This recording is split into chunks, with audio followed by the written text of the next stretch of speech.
Hey everyone, I'm Jacqueline. I am really excited to tell you this story. And I was really excited the first time until I realized like 4 minutes in I wasn't even recording. So I'm going to try this again. But anyway, so back in 2000, my last name was Sibley. I was graduating from high school, but I also was competing for the second year in a row for Miss Polk County. It's a really small town in Texas, Livingston's where I graduated from. But they had a pageant every year called Miss Polk County, and it was for juniors and seniors, and I competed the year before, and I didn't win, but that was okay. I ended up getting voted Miss Congeniality, and that's voted on by the girls, which was really, really sweet that I was considered like a fun, nice, kind person to the girls, and I really like treasure that. That was a really cool experience the first year, but I really wanted to, big thing is the scholarship money. There was like about $6,000 of scholarship money, and I was going to Bible college, so that was my plan, is to use it for Bible college. Go Christ for the nations, woohoo, ring before spring, or you get, never mind, that's a long story, other story. Don't warp your minds, people. Go to school, not for a spouse, please. Anyway, I could tell you lots of stories. So I ended up competing that year, and the competition is, it hinges on 3 things and then a final question. But they do an interview a week before with like 3 judges, I think it is, and they just make sure that like you're a community person, and they want to know like you're a stand-up person, because they want to make sure that you're like the right person, that they're, representing the county. I don't even remember what they asked. I think they ask you like how you give back or something. Honestly, I don't remember. And then the next thing is your dress, which I had an awesome dress that year. I borrowed it from my friend. I think it was Alice. Alice, woo! You're awesome.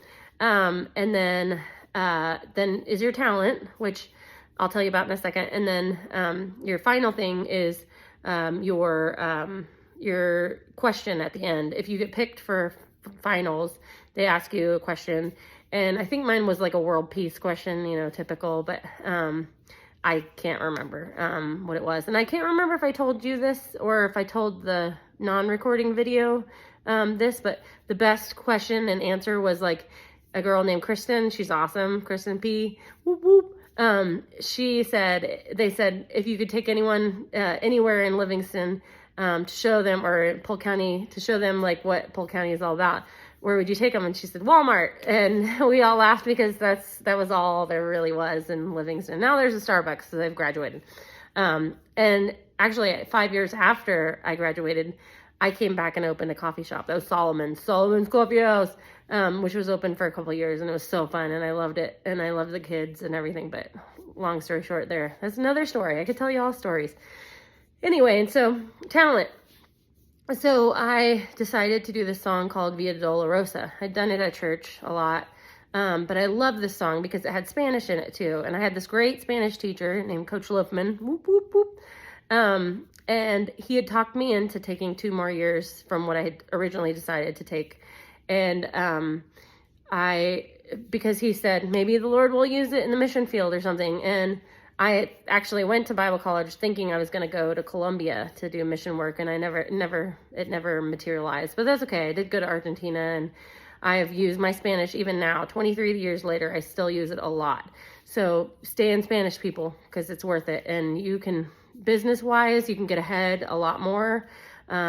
People-wise, because I love people. I get to hear so many more people's stories. I get to connect with so many more people, and I love it. So anyway, I picked this song, and it was a Jesus song, and so I got to share my faith, because my faith is important then, and my faith is important now, with all these people, and so it was really cool. And so I dressed in like this garb, like Mary would, I guess you'd say, and I carried around like this water jug. I borrowed it from the Methodist church nearby, and so I sang this song, and it was so powerful. Like I felt like, in Christian terms, I feel like the Holy Spirit was like really with me in that moment, because I really felt like he used it to touch people, just like to shower love on people in that moment. And for me, that was enough. I didn't care if I won or not, because it just felt like it still gives me chills. It was really, really, really impactful for my life, just that moment. So anyway, so I decided tonight, I think it's tonight, is Miss Polk County 23 years later. And so I saw it on my Facebook feed and I was like, oh my gosh, I gotta send a message to the girls and tell them like how excited I am for them. And like what did I say? Like the title, the tiara, and the title, I don't remember, is not what defines you. It is a funny, like party story. Like people ask you like, what's something no one knows about you? And that's usually what I say. I was Miss Polk County in 2000. So it is a cool thing to tell people. It's a conversation starter. I don't usually wear my tiara anywhere or anything, but it is a cool like little tidbit. And I do feel proud for what I did and just for all the stuff you had to learn, music and dancing and things like that. It was just, it's a lot of hard work. And I didn't go on to do any other pageants or anything, but I did end up winning, and it was a really special moment for me and cool. And actually, I was taking pictures. This was the year I won. I was like a mess, a sobbing mess. You can probably see me ugly crying, walking down the aisle. And so our paper was always cool. They put it on the front page and stuff. So anyway, just a special moment for me. So I'm sharing all of that because I decided I have a lot of chronic illness stuff that I'm waiting on my genetics to come back to find out if we can figure this out. I've gone through a lot of years of tests and testing and a lot of sickness and illness, can't breathe. I used to lead worship for a church in Dallas. I moved up to Colorado. It's just really difficult to breathe, and not just because of Colorado, but with all my illness stuff. So I don't get to sing like I used to. I don't sing with our church, which I love our church, but I just worship out in the auditorium, and I'm happy because I love the Lord, but I don't get to sing like I used to. I try to sing sometimes and I just get really, really winded. And so it's been difficult for me because that's kind of like my thing. And so I decided though, with this being like 23 years, I wanted to try the song that I sang this many years ago. I can't believe it's 23 years. I could have like a grown child in that time. That's ridiculous. Anyway, so I took the time to reread my lyrics, make sure I knew them all, and I recorded it for you. So I just wanted to share this with you guys. So if you want to skip through all this part and you just want to get to the song, I think there's a way I'm going to do that on YouTube. If not, I hope you enjoyed the chatter. But I really appreciate you listening to this and listening to the song, and just knowing like sometimes life can be really frustrating, and like our lives can change from like a minute. Like I went through an accident and life changed. I went through 2 divorces, long story there. I'm kind of hoping I'm going to start like opening up more about some of my life stuff, because I think a lot of things that I've gone through could possibly like help other people to feel like more normalized, or just less, feel like they're less alone. But anyway, that's for another time.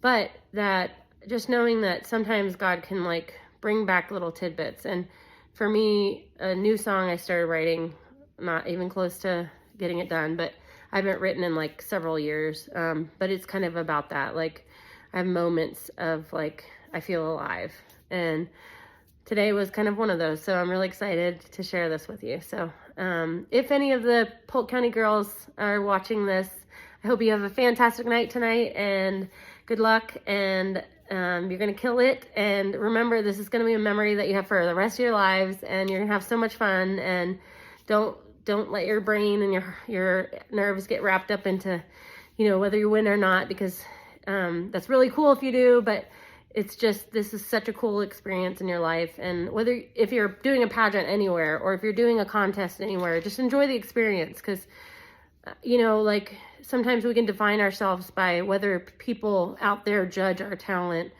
as good enough to be a winner. But there's so many people out there that have these amazing talents, you know, we see on TV that get booted off shows or whatever. And we're like, what? You know, like, don't let that define you. Like, you're all Miss Polk Counties, you know, So anyway, hope you enjoy. Have a great day. Lord bless you. Bye.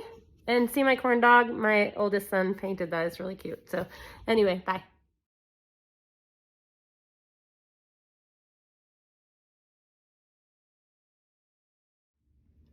Down the Via Dolorosa in Jerusalem that day, the soldiers tried to clear that narrow street, but the crowd pressed in to see a man condemned to die on Calvary. He was bleeding from a beating. There were stripes upon his back, and he wore a crown of thorns upon his head. And he bore with every step the scorn of those who cried out for his death. Down the Via Dolorosa, called the way of suffering, like a lamb came the Messiah, Christ the King. But he chose to walk that road out of his love for you and for me. Down the Via Dolorosa, all the way to Calvary.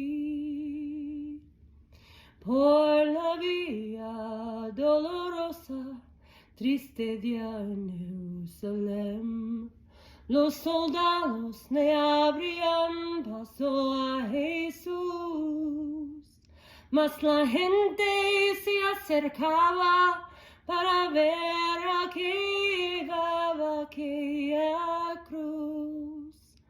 Por la Via Dolorosa, que es la vía del dolor, como veía vino Cristo, Rey Señor, y fue quien quiso ir por su amor por ti y por mí. Por la Vía Dolorosa al Calvario y a morir. The blood that would cleanse the souls of all men made its way through the heart of Jerusalem.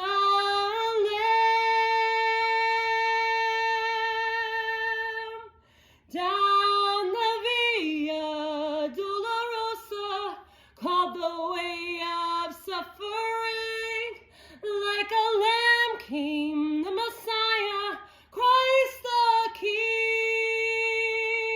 But he chose to walk that road out of his love for you and for me.